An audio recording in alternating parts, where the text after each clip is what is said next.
You're under the shadow of his wings. Whose shadow? The shadow of the Most High, of course, the Almighty El Shaddai. Didn't you know you're made in his image and likeness? Therefore, you too have wings. It doesn't matter if you're encountering the false shadow of death at the valley, the valley of the shadow of death.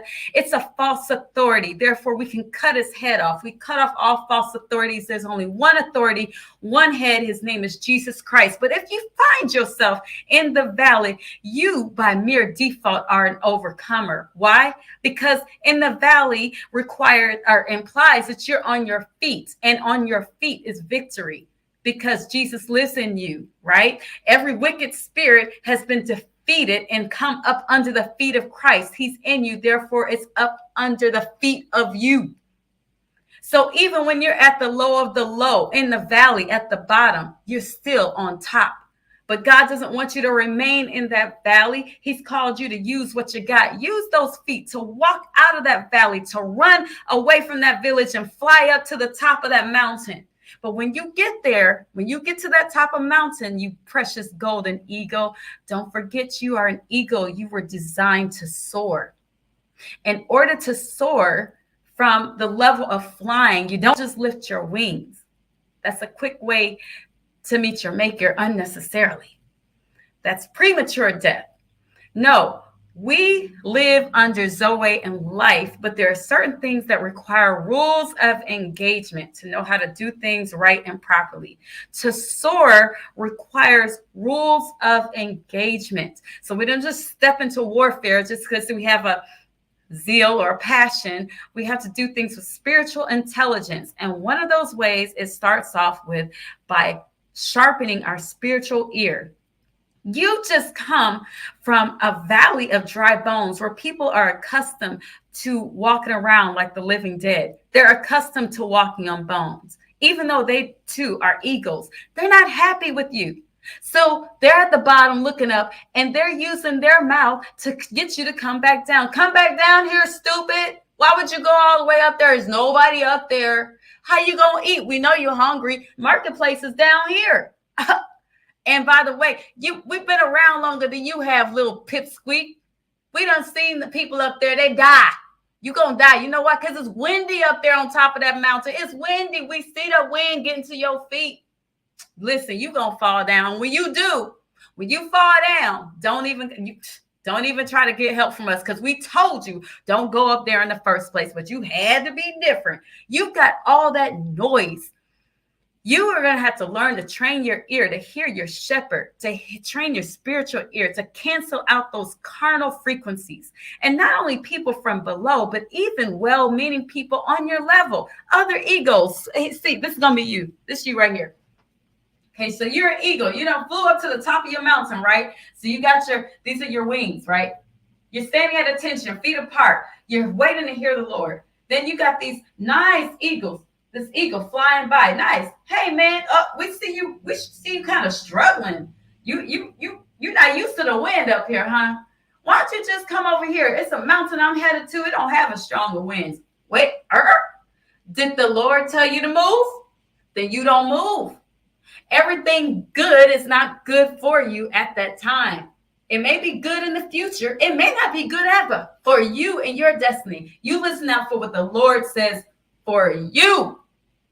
And these are maybe well-meaning people, well-meaning eagles.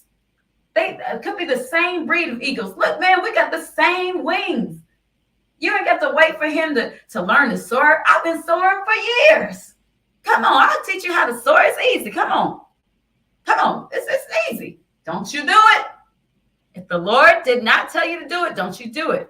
So now you've learned to cancel out the frequencies from below. You've learned to cancel out the frequencies from around. But what about those howling winds when they do come? And they do come and they howl and they whistle loud. So now you've got to learn to cancel out the wind, the wicked frequencies of the enemy, to sharpen your spiritual ear. And guess what? The spiritual ear you're sharpening for him, he's not talking. Lord, don't you see me? I'm being obedient. You told me don't lift my wings up too soon because that's not using spiritual intelligence, but you gave me wings to fly. Everybody else look like they're doing better than me, soaring all by. And I am struggling. I feel like I'm about to die, Lord. Look at this wind. You don't see this wind and you're not talking? If he's not talking, it's for a reason. It's because he can see what you cannot see, and he knows what we do not know. He knows that the winds are not strong enough for your destiny. Every eagle requires strong winds in order to soar. Every eagle requires strong winds to soar. So if he did something that made you feel good and it wasn't for your good, he would have said, okay, little baby eagle, go ahead, lift your wings up and boom. Because the winds weren't strong enough to lift you. And for that reason, you weren't strong enough either. He has you in training to build your strength, stamina, agility while you're at the top of the mountain. And you don't get too cocky either because you made it to a top of a mountain and there are people below. You know you're in an elevated state. Stay in humility. And yes, it's a time of rest, but resting doesn't mean complacency. It's a time of still sharpening your ear. Take advantage of the fact that you're not at the bottom where people and noise is all around you. He's put you in an elevated place so that you can be consecrated for his purposes. So while you're on the top of the mountain, it's okay to rest, but don't rest in complacency. Rest properly, be balanced, but don't be complacent. Sharpen your ear for him. Learn to cancel out the whistles of the wind and the howling. Learn to cancel out the negativities from below. And learn to cancel out the well-meaning but wrong directions of even your peers, friends, and acquaintances around you. Learn to hear his voice. He's your shepherd. You're under his shadow. The shadow is as powerful. It's not the shadow itself, right? How do we know this? Even Peter's shadow healed. It wasn't the shadow. It was him. It's relying on him, Jehovah.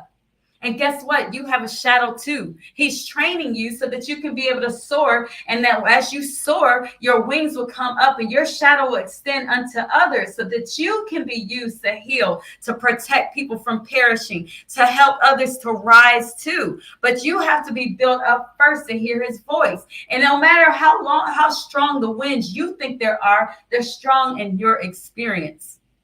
God can see what we cannot see. And guess what? As you are sharpening your spiritual ear to hear him, out of all that to who, the chaos, the noise, hey, get down, come down, stupid, shoo, wind everywhere. Hey, you know, you should come over here, all of that noise. You've trained your ear, and he may give you one word of instruction. He may give you one word, but because you stayed in obedience and you haven't fallen to the bottom, you stayed there when it was uncomfortable. Hebrews 11:6, our God is a rewarder. He will reward you. But it's not over yet. You're not yet soaring. You have to hear the word.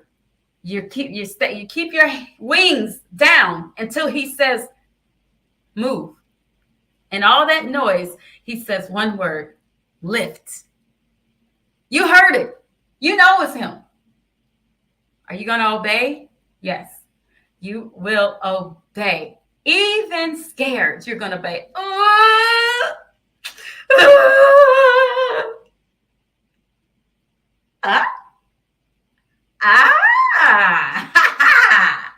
This is nice up here. I like this view. Okay, I could get used to this. Wait a minute, where's the mountain? You've already forgotten about the biggest challenge of your life, so you thought. At the time, that mountain was all you could think about. You couldn't sleep. You couldn't eat. You had every prayer warrior, which is okay. But then you use your mouth, almost aborted your destiny because you use the carnality of what you were used to tell neighbors about it who probably don't care anyway, and tell this about it and listen to the naysayers. But thank God for his mercy that he helped you to train your spiritual ear to help him. For him to help you to know when to move and how to move. And so you learn to use the elements to pray more targeted prayers, elements including winds, right? You learn to use how to to use the winds, the directions of the winds to pray specific prayers for specific answers. You learn the rules of engagement of certain hours, the interesting things about the resources available to you at various hours in the night and at the various prayer watches. You're learning all of these things.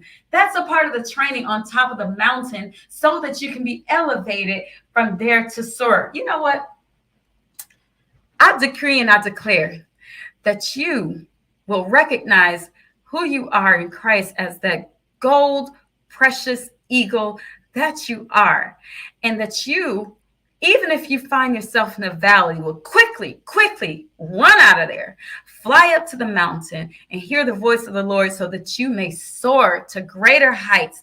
You are called to soar, not to fly, because soaring gets you farther faster. You will soar so high, you won't even remember the mountain. It will be out of view. Now, you're going to always remember to testify, because it is important to testify to the glory of the Lord, but you're not going to remember the mountain as it being a challenge to you anymore. And it's going to strengthen you spiritually. You may be strengthened other ways. You know what? I have a colleague who's like very muscle bound and I'm like, why? Dude, why are you so big? We sell electronics. I mean, this is back in the day. And I didn't understand. I'm like, we're nerds. Who are you impressing? We don't care. Nobody cares. But then I found out that on the side, he's a trainer. Well, that's what we are. We're trainers. We're here to not only be lifted for our own rising, but to help others around us be lifted. Okay, take a look at this. So, yeah, can you imagine that? This is the talent of an eagle. This is over a grown man's hand. I can imagine. Oh, my goodness. If you saw that in person. Oh, now look at this. Look at that. Look at those claws. I'm just showing you.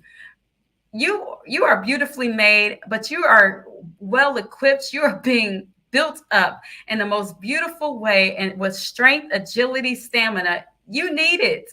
You need it to be able to hold on to those clefts when the winds come.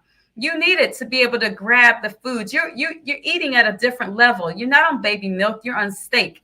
You're on raw fish. You're on, I don't know, whatever can be grabbed by these things. Oh, my word. Anyway, I just wanted to show that as an example. That's us.